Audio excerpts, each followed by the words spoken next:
Hi friends, welcome to Madhunisha vlogs. இப்போ தான் நம்ம சேனலில் ஃபஸ்ட் டைம் பார்க்குறீங்கன்னா ப்ளீஸ் மறக்காமல் லைக் பண்ணி நம்ம சேனலை சப்ஸ்கிரைப் பண்ணி வச்சுங்க. அப்போ தான் நம்ம போடுற கிராமத்து வாய்க்கெல்லாம் உங்களை வந்து சேரும். இன்றைக்கி என்ன வீடியோ பார்க்க போகிறீங்கன்னா, அழகான என்னுடைய கிராமத்து காலை வேலைகளை தான் பார்க்க போகிறீங்க. வாங்க வீடியோக்குள்ளே போகலாம். இப்போ தான் சேனலில் ஃபஸ்ட் டைம் பார்க்குறீங்கன்னா ப்ளீஸ் மறக்காமல் லைக் பண்ணி சப்போர்ட் பண்ணுங்கள், சேனலை சப்ஸ்கிரைப் பண்ணிங்க. வாங்க வீடியோக்குள்ளே போகலாம். காலையில் 6 மணிக்கு எடுத்த வீடியோ தான் இது. அத்தை வந்து சாணி போட்டுட்டு இருந்தாங்க. நான் வந்து வாசலை கூட்டி சின்னதாக ஒரு கோலம் போட்டிருந்தேன். உடம்பு சரியில்லாததுனால வளைஞ்சி போட முடியல, ரொம்ப பெருசாகவும் கோலம் போட முடியல. அப்படின்னால சிம்பிளாக உக்காஞ்சே ஒரு கோலம் போட்டு முடித்தாச்சு.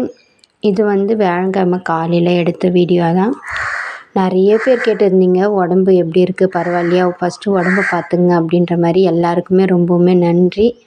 இப்போ கொஞ்சம் ஓரளவுக்கு ரெக்கவர் ஆகிட்டேன். இப்போ வந்து கோலமெல்லாம் போட்டு முடிச்சுட்டு பக்கத்தில் ஒரு துளசி மாடம் இருக்குது, அதுக்குமே கோலம் போட்டு விட்டுட்டு அதுக்கப்புறமா குக்கிங் செய்யலான்னு தான் கிச்சனுக்கு வந்திருந்தேன். ஃபஸ்ட்டு வந்து டீ போட்டு குடிச்சிடலாம் அப்படின்னு சொல்லிட்டு டீ தான் போட்டிருந்தேன். எப்போவுமே காலையில் எழுந்ததுமே வாசலை கூட்டிட்டு அதுக்கப்புறமா டீ போடுறது தான் என்னுடைய ஃபஸ்ட்டு வேலையாக இருக்கும். இப்போ வந்து டைம் ஒரு 6:30 இருக்கும். 6:30 மணிக்கே நல்ல வெயில் காயுது. அந்த ஜன்னல் சைட்லேருந்து அப்படியே நல்லா வெயில் காஞ்சிட்டு வந்திருந்தது. சரின்னு சொல்லிட்டு வாட்டர் கேன்லலாம் அடிக்கிற வெயிலுக்கு நிறைய தண்ணி தாகம் எடுக்குது அப்படின்றதுனால வாட்டர் கேன்லலாம் போய் தண்ணியெல்லாம் பிடிச்சிட்டு வந்துடலாம் அப்படின்னு சொல்லிட்டு தண்ணியெல்லாம் பிடிச்சி எடுத்துகிட்டு வந்து வச்சுட்டேன்.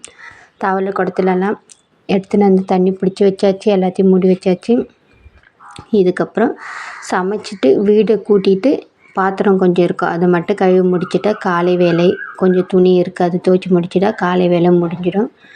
டீ எல்லாம் போட்டு குடிச்சிட்டு ரிலாக்ஸாக கொஞ்ச நேரம் உக்காந்து டீ குடிச்சிட்டு அதுக்கப்புறமா இன்றைக்கி என்ன சமைக்கலாம் அப்படின்னு சொல்லிட்டு யோசிச்சுட்டு இருக்கும்போது காயெல்லாம் எதுவுமே இல்லை. நேற்று சந்தைக்கும் போகலை அப்படின்றதுனால சரி, நம்மளது தான் முருங்கை மரம் இருக்குல்ல, முருங்கைக்கீரை உடச்சி முருங்கைக்கீரை கடையிலும் சாதமும் செஞ்சிடலாம் அப்படின்னு சொல்லிட்டு முருங்கைக்கீரை அத்தை உடச்சிட்டு வந்து கொடுத்தாங்க. நான் அதுக்குள்ளே சாப்பாட்டுக்கு ஒலெல்லாம் வச்சு அரிசி போட்டு இந்த சைடு வந்து பருப்பு வேக வச்சுட்டேன்.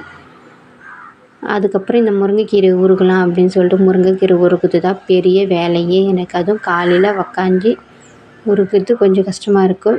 இந்த வடைக்கு அந்த மாதிரி எல்லாம்னா கொஞ்சம் சீக்கிரமாக கொஞ்சம் பெருசாக கூட போட்டு அப்படியே கட் பண்ணி போட்டுருவேன். கடையில் அப்படின்றதுனால கொஞ்சம் பெருசாகவே கீறி போட்டுட்டேன். காலையில் உக்காஞ்சி பொறுமையாக ரிலாக்ஸாக செஞ்ச வேலைனா டீ குடிச்சிட்டு அதுக்கப்புறமா இந்த முருங்கைக்கீரை தான். ஏன்னா அரிசி ஒலையும் போட்டு முடிச்சு அரிசி சாப்பாட்டுக்கு ஒலை ஊற்றி வச்சு அரிசியும் போட்டு முடிச்சாட்டி குக்கர் விசில் வந்தால் தான் ப்ரெஷர் கொஞ்சம் இறங்குனதுக்கப்புறமா அதை எடுக்க முடியும். அது வரைக்கும் குட்டி பொண்ணை வந்து அத்தை பார்த்துட்டு இருந்தாங்க அப்படின்னால ரிலாக்ஸாக உக்காஞ்சி பொறுமையாக முருங்கைக்கீரை உருகிட்டு இருந்தேன். ஃபஸ்ட்லலாம் இந்த மாதிரி சின்ன சின்ன வேலையை மட்டும்தான் செஞ்சுட்டு இருப்பேன் அம்மா வீட்டில். இங்கே வந்து எல்லாமே நம்ம தான் செய்ய வேண்டின்ற மாதிரி மாறிடுச்சு. அதுக்கப்புறம் ஸ்பெஷரெல்லாம் எடுத்துகிட்டு அதுக்கப்புறமா முருங்கைக்கீரை போட்டு ஒரு 5 நிமிஷம் முருங்கைக்கீரையை வந்து முருங்கைக்காய் இதெல்லாம் ரொம்ப நேரம் வேக வச்சோம்னா கசப்பு தன்மை வந்துடும், சிறுங்கசப்பாக இருக்குது அப்படின்னு சொல்லுவாங்க. அதனால் அதை மட்டும் பார்த்து பொறுமையாக டைம் பார்த்து எடுத்துடணும். அதை போட்டுட்டு அம்மா வந்து ஒரு வேலை இதை செஞ்சுட்டு அப்படியே டக்குன்னு உடனே மற்ற வேலை செய்வாங்க. அப்படியே மறந்துடுவாங்க ஒரு சில டைமில் அம்மா வந்து டீ தூளுக்கு பதில் கடுகு போட்டிருக்காங்க. அந்த மாதிரி சின்ன சின்ன தப்பெல்லாம் பண்ணுவாங்க. நானுமே ஒரு சில டைமில் கரெக்டாக கடாயில் எடுத்துகிட்டு போய் போயிடுவேன். அந்த மாதிரி ஆகிடும். பருப்பு நல்லா வெந்துட்டு இருந்தது. சரின்னு சொல்லிட்டு முருங்கைக்கீரையெல்லாம் போட்டு நல்லா கிளறி விட்டுட்டேன். ஒரு 5 நிமிஷம் தான் கீரை வேகிறதுக்கு. பொரியல் பண்ணால் சிம்பிளாக இருக்கும், கடையிறதுனா கொஞ்சம் கஷ்டமாக தான் இருக்கும். ஏன்னா உக்காஞ்சி கடையணும். சரின்னு சொல்லிட்டு அப்படியே இந்த சைடு சாப்பாடும் வெந்துச்சான்னு பார்த்து சாப்பாடு இன்னும் வேகலை. சரின்னு சொல்லிட்டு கீரையை கலக்கி விட்டுட்டு ஒரு 5 நிமிஷத்தில் அதை இறக்கிட்டு சட்டியில் போட்டு கடையலாம் அப்படின்னு சொல்லிட்டு சட்டியில் தான் கடைஞ்சிருந்தேன். இந்த கிராமத்துலலாம் சட்டியில் தான் போட்டு கடைவாங்க முருங்கைக்கீரையை. நிறைய பேர் இந்த மாதிரி கடையிலலாம் செஞ்சு சாப்பிட்றாங்கன்னு தெரியல. பொரியல் டிஃப்ரெண்ட்டாக செய்கிறாங்க. ஆனால் எனக்கு இந்த முருங்கைக்கீரை கடையெல்லாம் ரொம்பவுமே பிடிக்கும். எந்த ஒரு காயுமே இல்லாத டைமில் பக்கத்தில் இருக்கிற மரத்துலேருந்து கீரையை பறிச்சிட்டு வந்துட்டு சட்டுன்னு செஞ்சிடலாம். இது கூட இந்த கெவுரு மாவு, அதாவது ராகி மாவெல்லாம் போட்டு அடை மாதிரி செய்வாங்க அம்மா. வடை மாதிரி கூட செய்வாங்க. அதெல்லாமே ரொம்ப சூப்பராக இருக்கும். அதெல்லாம் இப்போ கொஞ்சம் மிஸ் பண்ணுறேன். சரி இருக்கட்டும் அப்படின்னு சொல்லிட்டு கடையில் ஆரம்பிச்சிட்டேன். கடைஞ்சிட்டு தாளிக்கிறதுக்கு ஃபஸ்ட்டே வந்து வெங்காயம்லாம் கட் பண்ணி வச்சுட்டேன். ஏன்னா கொஞ்சம் நேரம் கொஞ்சம் ஃப்ரீயாக இருந்தது. அப்போ நான் வெங்காயம்லாம் கட் பண்ணி வச்சுட்டு இருந்தேன். அப்படியே முருங்கைக்கீரையை கடைஞ்சிட்டு தாளிக்க ஸ்டார்ட் பண்ணியாச்சு. சிம்பிளாக தான் தாளிப்பு. எண்ணெய், கடுகு, வெங்காயம், கருவேப்பிலை இதை மட்டும்தான் போட்டு தாளிப்பேன். தாளிக்கிறதுக்கு முன்னாடி சாப்பாடு வெந்துட்டு இருந்தது. சரி அதை வடிச்சிடலாம் அப்படின்னு சொல்லிட்டு சாப்பாடு தான் வடிச்சிட்டு இருந்தேன்.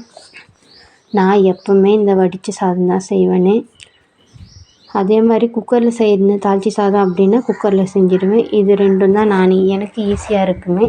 இது வரைக்குமே குக்கரில் வச்சு வெள்ளை சாதத்தை செஞ்சதே கிடையாது.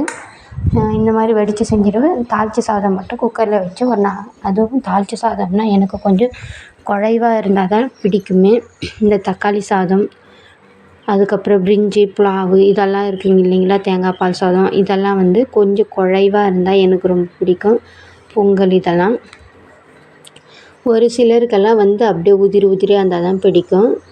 எனக்கு கொஞ்சம் குழைவாக இருந்தால் தான் பிடிக்குமே. பிரியாணி தவிர மற்ற எதுவாக இருந்தாலும் கொஞ்சம் குழஞ்சி இருந்தால் ரொம்ப பிடிக்கும். வீட்டில் மற்றவங்களுக்கெல்லாம் கொஞ்சம் குழஞ்சி இருந்தால் பிடிக்காது. உதிரி உதிரியாக இருந்தால் தான் சாப்பிடுவாங்களே. அவங்களுக்கு எந்த மாதிரி பிடிக்குதோ அந்த மாதிரி தான் மோஸ்ட்லி செய்வேனே. எப்போனா ஒரு டைம் வீட்டில் அதாவது எல்லாம் வேலைக்கு போயிட்டு இருந்தாங்க, நம்ம மட்டும்தான் இருக்கோம், நானும் குட்டி பொண்ணு மட்டும் அப்படின்னா மட்டும்தான் கொஞ்சம் குழைவானா கொஞ்சமாக அரிசி போட்டு கொஞ்சமாக செஞ்சுக்குவேன். மீதம் இருந்தால் கொஞ்சோண்டு நாய்க்கு போடுவேன். சரின்னு சொல்லிட்டு சாப்பாடுமே வடித்து முடிச்சுட்டு அதுக்கப்புறமா இந்த சைடு முருங்கைக்கீரை கடையிலுமே தாளித்து விட்டுட்டு அப்படியே வீடெல்லாம் கூட்டிகிட்டு வந்துடலான்னு சொல்லிட்டு கொஞ்சம் கொஞ்சமாக அப்படியே சைடு பை சைடு எல்லா வேலையுமே செஞ்சுட்டு இருந்தேன். ஏன்னா அப்போ தான் உங்கள் அத்தை ஒரு 8:30 மணிக்கு போவாங்க வீட்டிலேருந்து. அதுக்குள்ளே நம்ம எல்லா வேலையும் முடிச்சிடணும். ஏன்னா அதுக்கப்புறம் குட்டி பொண்ணு பார்த்துக்கிறதுக்கே வேலை கரெக்டாக இருக்கும். அவளை ரெடி பண்ணி பால்வாடி கூட்டிகிட்டு வர்றது. அவள் அங்கே விட்டுட்டு வந்தால் ஒரு 5 நிமிஷம் கூட இருக்க மாட்டாள். உடனே டீச்சர் ஃபோன் பண்ணிவிடுவாங்க, இந்த மாதிரி பாப்பா ஆயிரான்னு சொல்லிவிட்டு. சரின்னு சொல்லிட்டு அவளுக்கு வீட்டுக்குள்ளேயே வச்சுக்கிட்டு இருந்தாலும் ஒரு மாதிரி இருக்கும் அப்படின்றதுனால கூட்டிகிட்டு போயிட்டு ஒரு 1.5 மணி நேரம் கூடவே இருந்துட்டு சாப்பிட வச்சு கூட்டிகிட்டு வந்துடுவேன். அதுக்கப்புறம் அவளை கொஞ்சம் நேரம் தூங்க வச்சுட்டு வீட்டில் மற்ற க்ளீனிங் ஒர்க் ஏதாச்சும் இருந்ததுன்னா ஃப்ரிட்ஜ் க்ளீன் பண்ணுறது, அதுக்கப்புறம் டிவிக்கு மேலெலாம் அவ்வளோ டஸ்ட் இருக்கும், அதெல்லாம் கொஞ்சம் கொஞ்சமாக க்ளீன் பண்ணுறது, இந்த மாதிரி வேலையெல்லாம் பார்த்துட்ருப்பேன். அதுக்கப்புறம் அப்படியே ஈவினிங் ஆகிடும். ஈவினிங் அப்படியே டே ரொட்டீன் ஸ்டார்ட் ஆக வேண்டியதுதான். வாசல் கூட்டுறது, கோலம் போடுறது, பாத்திரம் எதுனா சாப்பிட்ட பாத்திரம், காலையில் சமைச்ச பாத்திரம் அதெல்லாமே இருக்கும், அதெல்லாமே கழுவிட்டு நைட்டுக்கு சாப்பாடு செய்கிறது, இந்த மாதிரி தான் டேவே போகும். சாப்பாடெல்லாம் செஞ்சு முடித்தாச்சு. அதுக்கப்புறம் காலையில் துணி துவைச்சி போட்டு வச்சுருந்தேன். துணி துவைக்கிறப்போ வீடியோ எடுக்க முடியல. சரின்னு சொல்லிட்டு எடுக்கிறப்பனா எடுக்கலாம் அப்படின்னு சொல்லிட்டு இந்த கம்பியில் மாட்டாமல் பார்த்து பொறுமையாக எடுத்துகிட்டு இருந்தேன். பக்கத்தில் கனிக்குட்டிங்கெல்லாம் மேய்ஞ்சிட்டு இருந்தது, அதெல்லாம் பார்த்துட்டு சரியான வெயில் காயுது. என்ன வெயில், உடம்பு இப்போவே தாங்க மாட்டேங்குது. இத்தனைக்கும் மே மாதம்லாம் முடிஞ்சு ஜூன் வந்துச்சு, ஸ்கூலெல்லாம் ஓப்பன் ஆகிடுச்சு. இப்போவுமே சரியான வெயில் காயுது. வெளியே செருப்பு போடாமல் வரவே முடியல, அந்தளவுக்கு சுடுது. ஒரு 5 மணி இருக்கும். இப்போ தான் இந்த துணியெல்லாம் எடுத்துகிட்டு இருந்தேன். எல்லா துணியும் எடுத்துகிட்டு போய் வச்சுட்டு காய் எதுவும் இல்லை அப்படின்றதுனால வேலூர்லேருந்து வரப்போ வாங்கிட்டு வந்திருந்தாங்க.